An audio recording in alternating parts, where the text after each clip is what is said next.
One more glance at his phone and his career would be over. That was the warning. Clear. Final. Sitting across the desk, Daniel Carter didn't argue. He didn't raise his voice. He didn't beg.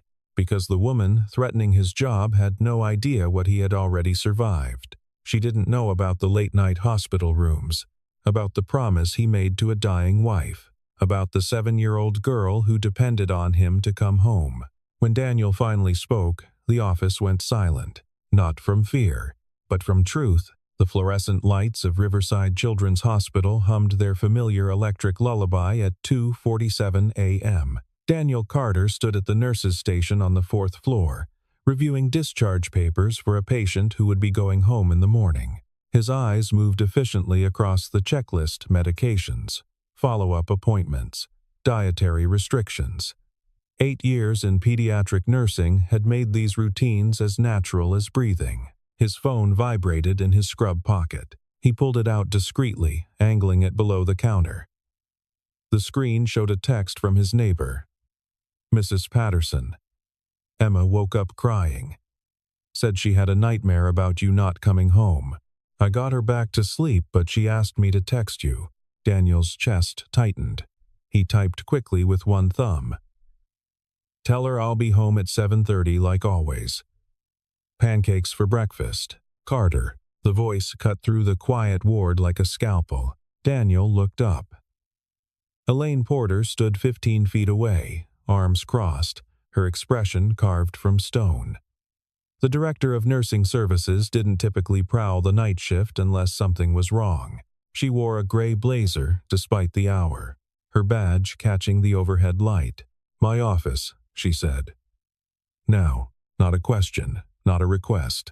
Daniel glanced at the charge nurse, Marcus, who gave him a subtle shrug that meant, I have no idea what this is about. Daniel slipped his phone back into his pocket and followed Elaine down the corridor, past the sleeping children's rooms, past the break room where 2 nurses on their meal break looked up with curious expressions. Elaine's office was on the 3rd floor, tucked behind the administrative wing. She unlocked it with a keycard and held the door open. Waiting.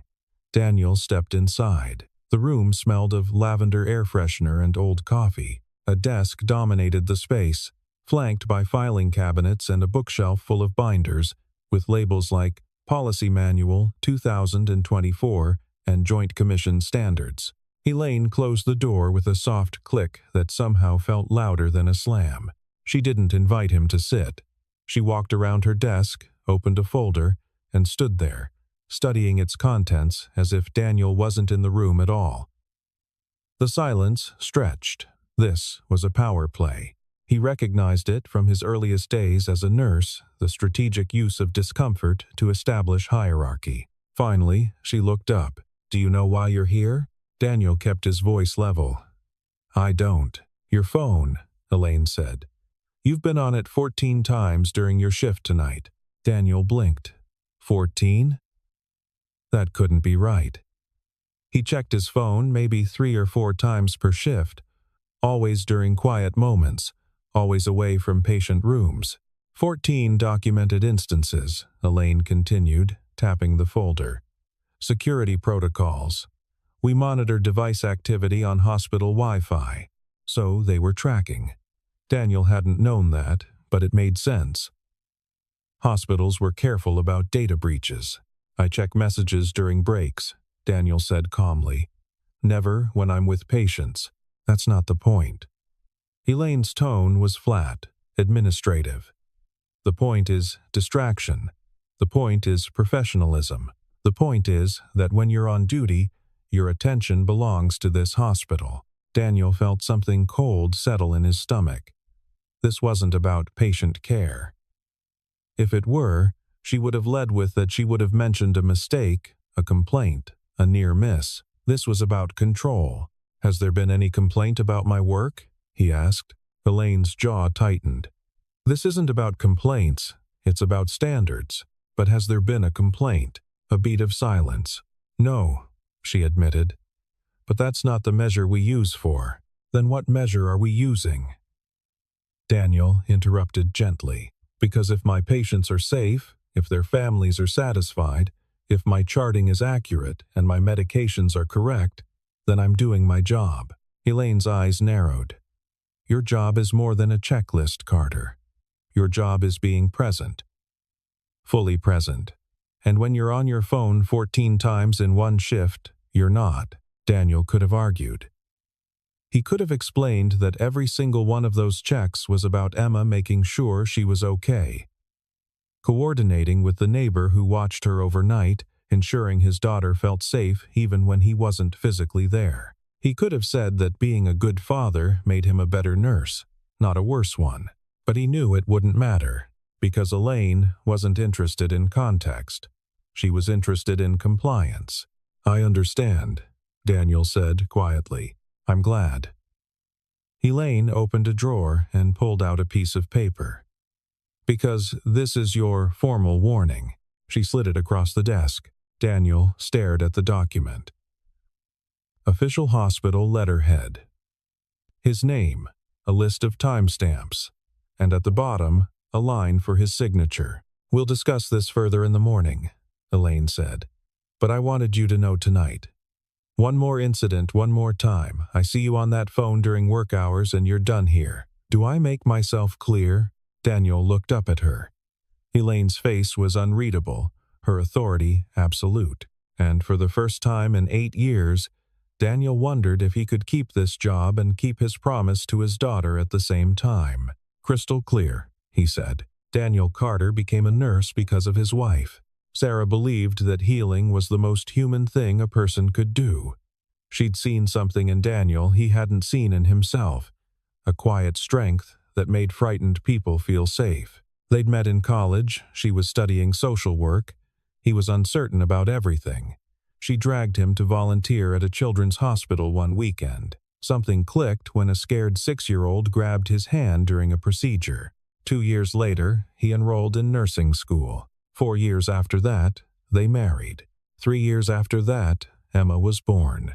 And 2 years ago, Sarah died. Ovarian cancer, stage 4.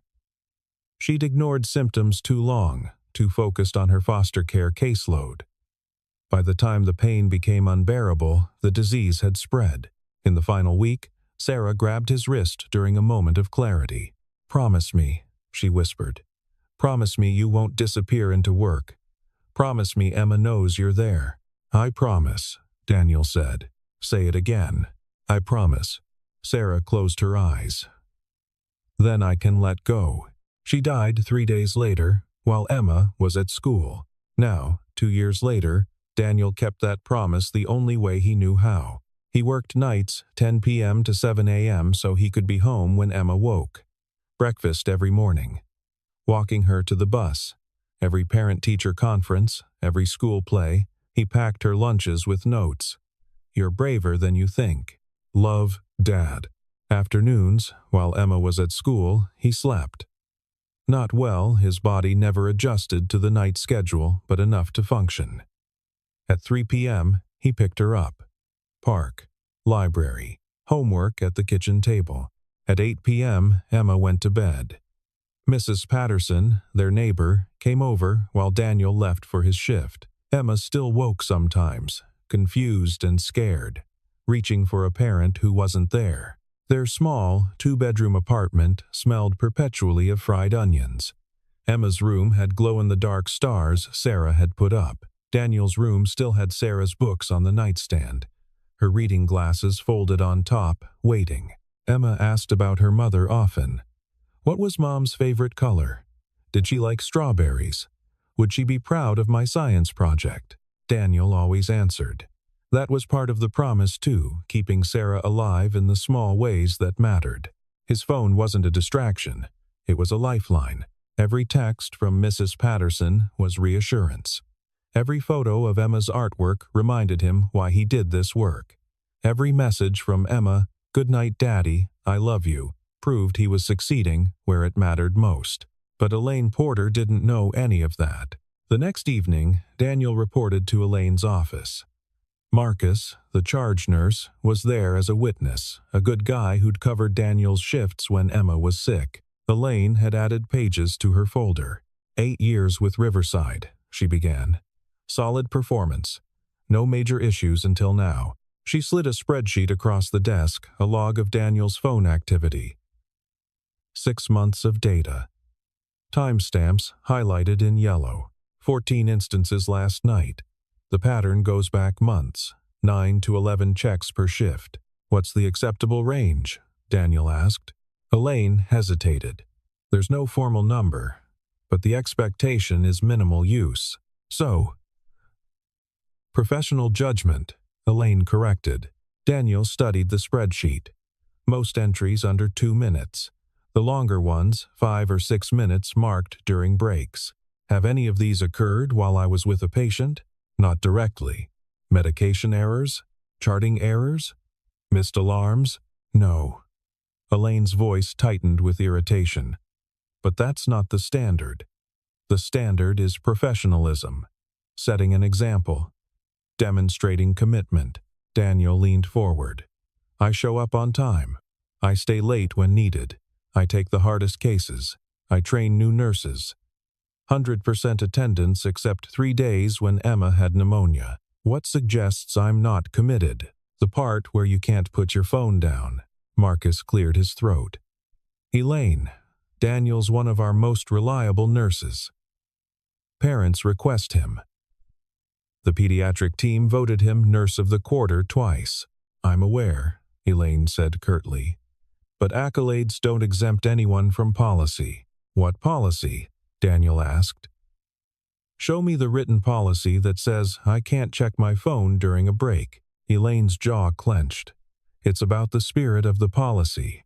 Then help me understand the spirit, Daniel said evenly. Because from where I'm sitting, it seems like the spirit is that we're supposed to be robots. Elaine closed the folder sharply. Effective immediately, you're on formal probation. Any device used during your shift breaks included results in suspension. A second incident results in termination. Sign this or resign tonight. She slid the paper forward. Marcus looked stricken. Elaine. Thank you, Marcus. You're dismissed. Marcus hesitated, then left. Elaine held out a pen. Sign it, Carter, or clean out your locker. Daniel didn't take the pen. He looked at this woman who'd never asked why he checked his phone, never inquired about his circumstances. Can I ask you something? Daniel said quietly. What? Do you have kids? Her expression flickered. That's not relevant. I think it is. Because if you had a 7-year-old daughter who woke up crying, scared you weren't coming home, you'd understand why I check my phone. To make sure she's okay, to keep a promise I made to her mother before she died. Elaine's face didn't soften. I'm sorry for your loss, but personal circumstances don't change policy. Then, the policy is cruel. The policy is necessary. For who? Elaine stood abruptly. Sign the form. You have until end of shift. Daniel stood too. He left the unsigned paper on her desk and walked out. Daniel returned to the 4th floor. Marcus was waiting, his face tight with frustration. That was insane, Marcus muttered. She can. And she will, Daniel said, pulling up the patient board. He spent the next 4 hours in meticulous focus, adjusted IV drips, soothed a frightened child through a blood draw, called parents with updates, taught a teenager post-surgical care. He didn't check his phone. Not once. At 3 a.m., during his break, Daniel sat alone in the staff lounge, his phone in his hand, unopened. He thought about Emma, about the promise, about the impossibility of being 2 places at once, sign the form, keep his job, but agree Emma's fear didn't matter. Don't sign, lose everything. It wasn't a choice, it was a trap. At 5 a.m., Marcus found him. She's looking for you. Needs your decision before shift change. Daniel walked back to Elaine's office. The unsigned form still sat on her desk. Well? Elaine asked. Before I answer, Daniel said, has there been a single incident where my phone use compromised patient safety? I've already told you. I'm asking you to think about it. Really think. Was there ever a moment where a patient suffered because of me? Elaine didn't answer. Because I can tell you about moments where patients benefited. The time I translated instructions for a Spanish-speaking family. The time I checked a medical app for a rare drug interaction. The time I showed a scared kid a video of puppies before surgery. Those aren't the same as texting your daughter. You're right. But they're all examples of me using judgment, recognizing that rules aren't always black and white, that sometimes being a good nurse means adapting to real, messy, complicated needs. And you think texting your child is part of being a good nurse? I think being her father makes me a better nurse, Daniel said. Because I understand what these families are going through. I know what it's like to be terrified in a hospital. That empathy, that connection isn't something I can just turn off. It's who I am. Elaine leaned back. So you won't sign. I won't agree to a policy that asks me to choose between my daughter and my calling. If that means I lose my job, so be it. But I won't betray who I am. He turned to leave. Wait, Elaine said. Daniel stopped. Elaine stared at the form, then slowly tore it in half. Go home, Carter. We'll revisit this later. Daniel nodded and walked out. 2 days passed without word from Elaine. Daniel kept his phone in his locker except during breaks, checking quickly, making sure no one saw. It felt like waiting for a storm. Friday evening. Email from HR. Mandatory meeting. Monday, 9 a.m. The storm had arrived. Daniel spent the weekend acting normal for Emma. Farmer's market, cookies, movies. But every time Emma laughed, Daniel felt the weight of what might be coming, losing his ability to provide for her. Sunday night, after Emma slept, Daniel did the math. 2 months of savings. After that, nothing. Monday morning, Daniel dropped Emma at school. She waved, her smile uncomplicated. His chest ached. At 8:45 a.m., he arrived at the administrative building. The receptionist barely looked up. Conference room B. Through the window, Daniel saw Elaine and Richard Moore, the HR director 50s, balding, perpetually tired. He cared more about procedure than people. Daniel knocked and entered. Mr. Carter, Richard said. Please, sit. Richard opened with standard preamble, confidentiality, professionalism. Then he slid papers across the table. Formal corrective action plan, Richard explained. Concerns about device usage, steps to remain employed, dense language, failure to adhere, repeated distraction, probationary period, 0 tolerance. Essentially what Director Porter offered, Richard continued, with one addition: mandatory counseling for work-life balance concerns. Counseling? Daniel repeated. To help manage personal stressors so they don't interfere professionally. My personal stressor is my 7-year-old daughter. You're suggesting I need counseling because I'm a single parent? Richard shifted. That's not what. Then what are you saying? Elaine leaned forward. Your inability to disconnect suggests a lack of boundaries. Counseling can help. Daniel felt something cold settle. You want me to sign a document saying I need therapy because I check on my child. That being a present father is a psychological issue. That's not how we'd phrase it. Richard said quickly. Then how would you phrase it? They exchanged a glance. Look, Richard said, attempting warmth. We're trying to help. Single parenthood is hard. But when you're here, you need to be fully here. If you can't do that alone, we're offering support. By threatening to fire me. By offering a path forward. Daniel looked at the papers. Final page. Signature line. Beneath it.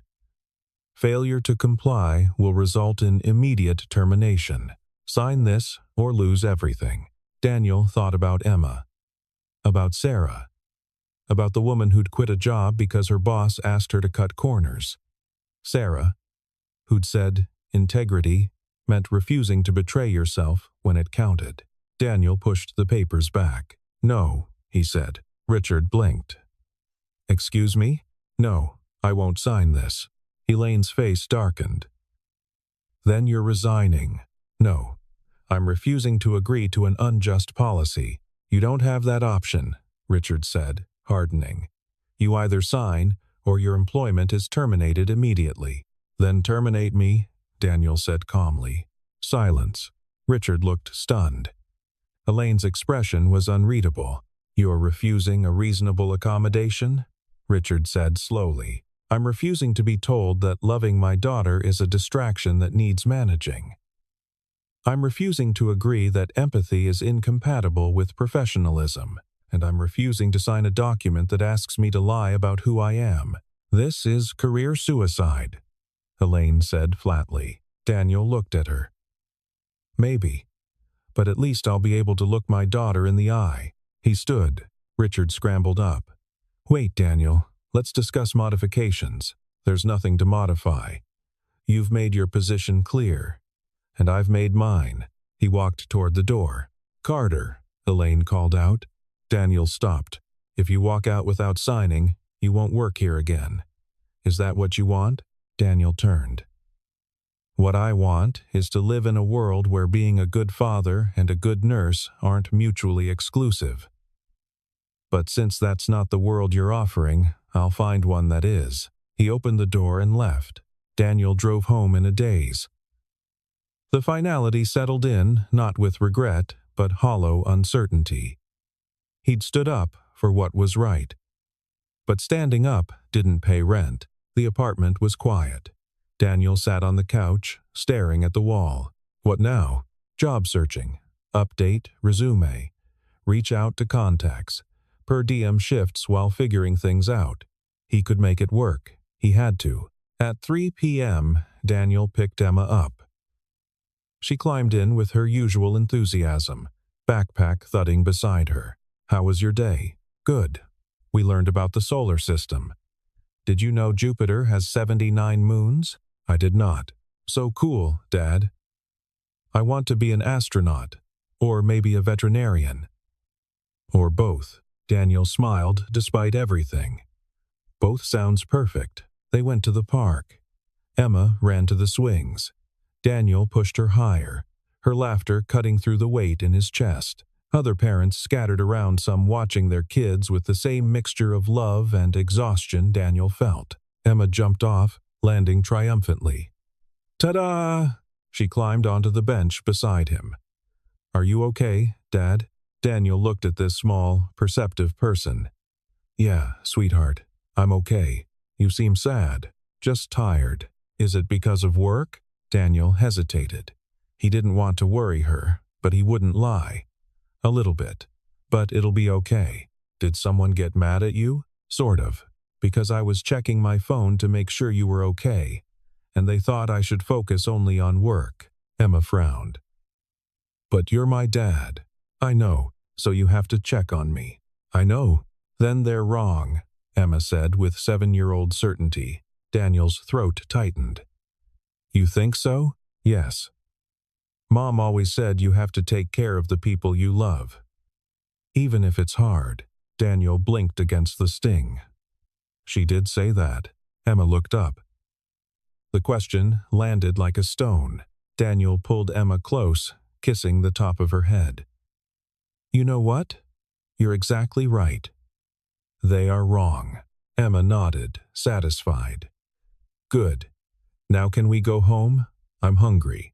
That evening, Daniel sat on Emma's bed while she brushed her teeth. The glow-in-the-dark stars were beginning to show. Emma climbed in, stuffed rabbit under one arm. Dad? Yeah? If you get a new job, will you still be home for breakfast? Daniel's heart clenched. I'll do everything I can. Promise? I promise. Emma studied him, then smiled. Okay. Good night. Good night, sweetheart. Daniel closed the door halfway and stood in the hallway, listening to her settle. He'd chosen her. He'd chosen the promise. He didn't regret it, but he was terrified. On Tuesday morning, Daniel woke to an unexpected voicemail from 6:47 a.m. Mr. Carter.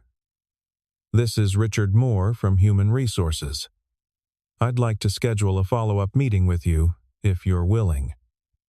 Please call me back at your earliest convenience. Daniel stared at his phone, confused. A follow-up? They'd made termination clear yesterday.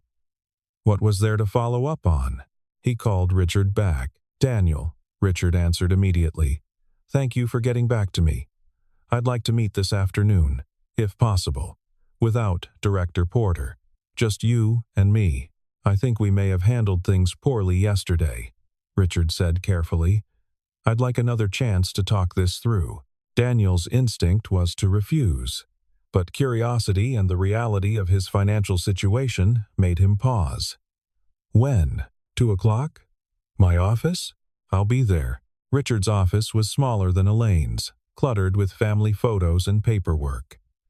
When Daniel arrived, Richard stood and shook his hand warmly, gesturing to a chair. "Thanks for coming," Richard said. Daniel sat, his guard still up. Richard settled into his own chair and removed his glasses, rubbing the bridge of his nose.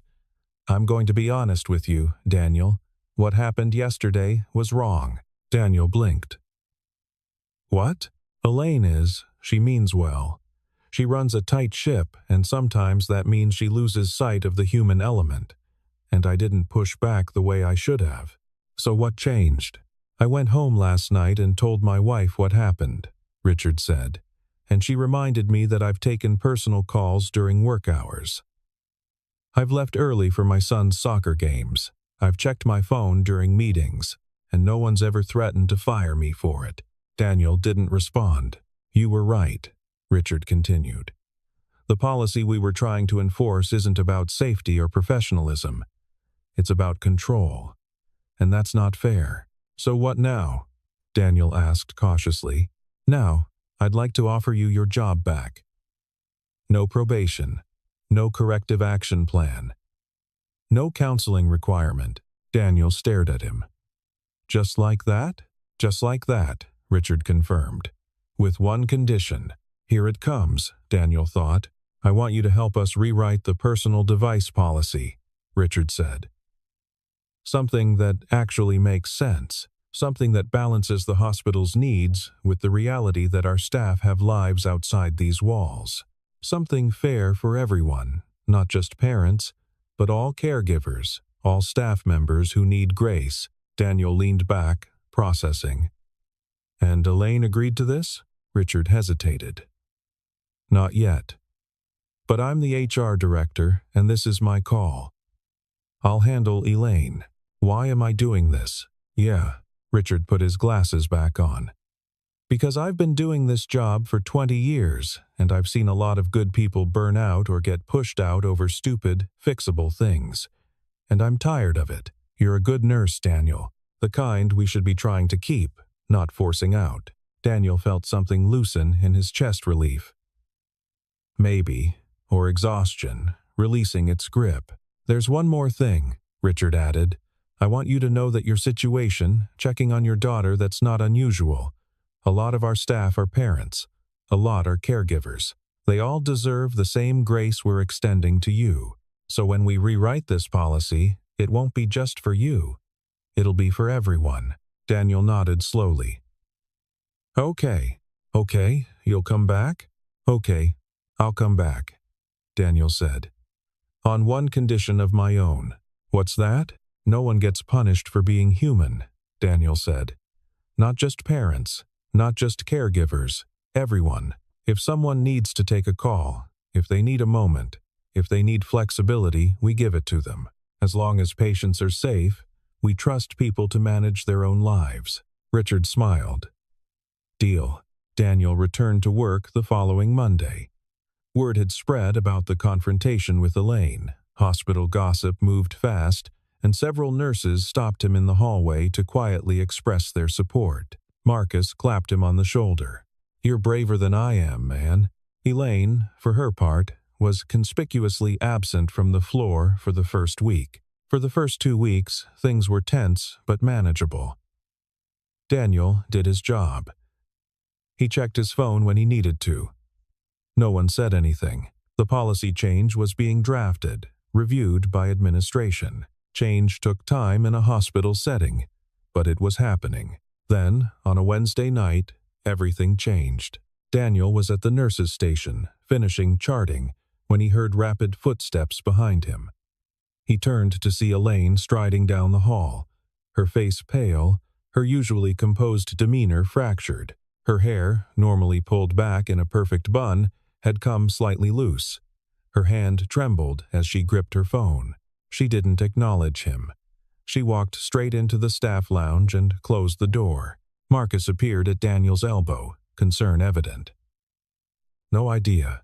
A moment later, the lounge door opened and Elaine emerged, her phone pressed to her ear. Her voice was tight, urgent, stripped of its usual authoritative control. "I don't care what you have to do. Just get her to County General. I'm on my way." She ended the call and started toward the elevator, her stride unsteady. "Director Porter?" Daniel called out. Elaine stopped but didn't turn around. "Is everything okay?" Daniel asked, stepping closer. "It's fine," Elaine said, her voice brittle, on the edge of breaking.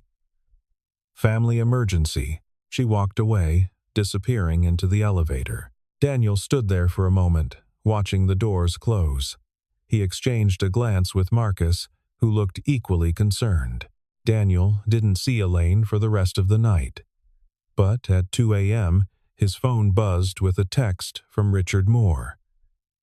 Elaine's mother was in a car accident.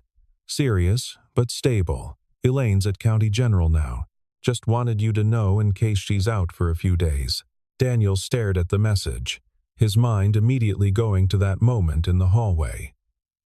Elaine's pale face, her trembling hand, the way her voice had cracked on the phone. Then he made a decision. At 6 a.m., when his shift ended, Daniel didn't go home. Instead, he drove to County General Hospital, a 20-minute trip across the city through early morning traffic. He found the ICU waiting room on the 3rd floor, following the familiar signs of a place he'd been in different circumstances.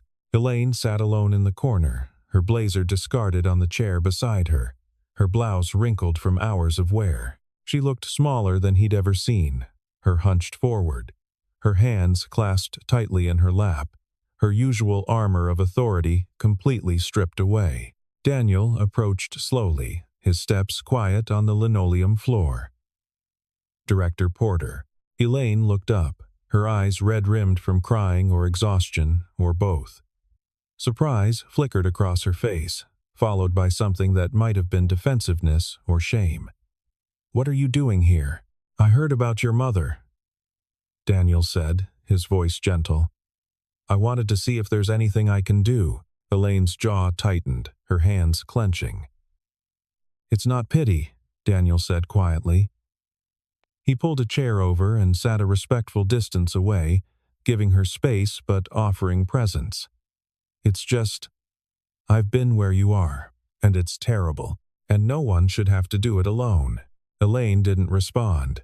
Daniel waited. Finally, Elaine spoke, her voice hollow. She was driving home from the grocery store. Some kid ran a red light, T-boned her on the driver's side. They had to cut her out of the car. "I'm so sorry." Elaine pressed her fingers to her temples. "She's stable now. Broken ribs, fractured pelvis, concussion. But they said she'll recover." "That's good." "Yeah." Elaine's voice cracked. "But I wasn't there. I was at work. And when I got the call, She stopped, shaking her head. "I couldn't think. I couldn't focus. All I could think about was getting to her." Daniel nodded. "That's normal, is it?" Elaine looked at him, her eyes raw. "Because all I could think about yesterday was how I've been telling you that checking your phone is a distraction, that personal matters shouldn't interfere with work. And then the second my mother was hurt, I couldn't have cared less about the hospital. Because she's your mother," Daniel said gently. "And Emma is your daughter," Elaine said, her voice breaking. "God, Carter, I've been such a hypocrite." Daniel didn't argue. He just sat with her. After a long silence, Elaine wiped her eyes. "I didn't know. About your wife. About why you check your phone. I never asked." "I know. I should have." "Yeah," Daniel agreed. Elaine looked at him, something like shame in her expression. I thought I was protecting the hospital, protecting standards, but all I was doing was making people feel like they had to choose between their jobs and their families. You were doing what you thought was right, Daniel said. But sometimes what feels like control is just fear. Elaine let out a shaky breath. I'm sorry. For all of it, Daniel nodded. I appreciate that. They sat in silence for a while longer. Then Daniel stood. Do you need anything? Coffee? Food? No, Elaine said. But, thank you. You're welcome. As Daniel turned to leave, Elaine called out, Carter? He stopped. When you go back to work tonight, Elaine said, check your phone as much as you need to. I mean it. Daniel gave her a small, tired smile. I will. Elaine returned to work 2 weeks later. Her mother was recovering at a rehabilitation facility, and while the prognosis was good, the experience had clearly left its mark. The first thing Elaine did was call a meeting with Richard and Daniel. They gathered in the same conference room where Daniel had refused to sign the corrective action plan. This time, the dynamic was completely different. Elaine began without preamble. I owe you both an apology, especially you, Daniel. Daniel didn't interrupt. I've spent the last 2 weeks thinking about what happened, Elaine continued. About the policies I've enforced, about the way I've treated people. And I realize now that I was wrong, not just about you, about the entire culture I've been creating. I appreciate you saying that, Daniel said. I don't just want to say it, Elaine replied. I want to fix it. Richard leaned forward. What are you proposing? Elaine opened a folder and slid a document across the table. A new policy, one that acknowledges that our staff are human beings with lives, families, and emergencies. One that trusts people to manage their own responsibilities as long as patient care isn't compromised. Daniel picked up the document and read through it. It was thoughtful, specific, and fair. It outlined clear guidelines for personal device use permitted during breaks, permitted in emergencies, permitted as long as it didn't interfere with patient safety. It also included provisions for flexible scheduling, mental health support, and family leave. This is good, Daniel said. It's a start, Elaine corrected. But I want your input, both of you. I want to make sure this policy actually serves the people it's meant to protect. Over the next hour, the three of them worked through the document, refining language, adding clauses, ensuring that the policy reflected the reality of working in healthcare. By the end, they had something that felt human. There's one more thing, Elaine said. She looked at Daniel. I want to formally rescind the warning I issued you. It'll be removed from your file. And I want to write a letter of commendation recognizing your dedication to both your patients and your family. Daniel blinked, surprised. You don't have to. I do, Elaine interrupted, because what you did, standing up for yourself, for what was right that took courage. And I want to make sure the record reflects that. Daniel felt something shift inside him, not forgiveness, exactly, but something close to it. Thank you. Elaine nodded. No, thank you. 3 months later, the new policy was implemented at Riverside Children's Hospital. Staff meetings explained the changes. Feedback was overwhelmingly positive. Daniel continued working nights, continued being there for Emma every morning, continued keeping his promise to Sarah. But now, he didn't have to hide. One evening, during his break, Daniel sat in the staff lounge and called Emma. She was at Mrs. Patterson's, working on a school project. Hi, Dad. Emma's voice was bright. Hey, kiddo, how's the project going? Good. I'm making Saturn out of papier-mâché. Want to see? I'd love to, but I'm at work. Can you show me when I get home? Okay. Love you, Dad. Love you too. Daniel hung up, smiling. Marcus walked in, grabbing a soda. Emma, doing okay? Yeah. She's making planets. Marcus grinned. Nice. He popped open the soda. That whole thing with Elaine had changed things around here. Good, Daniel said. Yeah, you started something, man. Daniel shrugged. I just didn't want to break a promise. That's exactly why it mattered, Marcus said. On a quiet Sunday morning, Daniel and Emma made pancakes together. Emma stood on a step stool, carefully pouring batter while Daniel supervised. Perfect circle, Daniel said. Emma beamed. Thanks. Can we put chocolate chips in the next one? Absolutely. They ate breakfast at the small kitchen table, sunlight streaming through the window. Emma told him about her upcoming field trip. Daniel told her about a patient he'd helped a boy who'd been scared of needles until Daniel showed him a magic trick. You're good at your job, Dad, Emma said through a mouthful of pancake. Thanks, sweetheart. Mom would be proud of you. Daniel's throat tightened. You think so? I know so, Emma said. She told me once that you always do the right thing, even when it's hard. Daniel reached across the table and took Emma's hand. She was right about a lot of things. Emma squeezed his hand. She was right about you. That night, after Emma was asleep, Daniel sat on the couch with tea. He thought about the last few months, about the confrontation with Elaine, about the impossible choice he'd refused to make, about the policy that had changed because he'd refused to stay silent. He thought about Sarah, and the promise, and the life they'd built before cancer stole her away. And he thought about Emma, strong, perceptive, brave, growing up in a world where she'd always know her father chose her. Daniel didn't win because he was loud. He didn't win because he fought. He won because he refused to compromise on the things that mattered most. And in the end, that was the only victory that counted.